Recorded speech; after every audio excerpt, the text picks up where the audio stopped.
F'diskussjoni fi Pjazza Sant'Anna ta' Sliema, organizzata mill-moviment Stand Up, l-editur tal-ġurnal Illum Giulia Farrugia qalet li bħala Kattolika se tivvota iva u dan il-pass għamletu wara li għamlet analiżi tal-kuxjenza. Dan wara li kienet l-istess Knisja Kattolika li fil-bidu tal-kampanja qalet li mhux tnub għal Kattoliku li jivvota favur id-divorzju wara li jkun għamel l-eżami tal-kuxjenza. Giulia Farrugia li se tkun qed tiżżewweġ bil-Knisja ġimagħtejn wara r-referendum qalet li ma temminx li l-introduzzjoni tad-divorzju jista' jkun ta' teddida għaż-żwieġ tagħha. Tkellem ukoll il-Kunsillier Nazzjonalista u kellim għall-Moviment Stand Up Cyrus Engerer. Engerer qal li hu se jivvota iva għaliex ma jrix li l-koppji li jkollhom iż-żwieġ tagħhom imkisser jibqgħu jkunu trattati mill-Istat bħala ċittadini tat-tieni klassi. Qal li s-solidarjetà, l-ugwaljanza u non-diskriminazzjoni huma tliet valuri ċentrali li l-poplu Malti għażel meta qal iva għall-Unjoni Ewropea.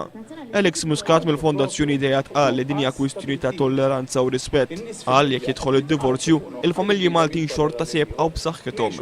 Ipparteċipat ukoll Nikita Lamango li qalet li bħala persuna ta' età żgħira setat ma ħaditx interess fid-divorzju, imma hi u żgħażagħ m'għandhomx iċaħdu lil persuni oħrajn minn dan id-dritt ċivili.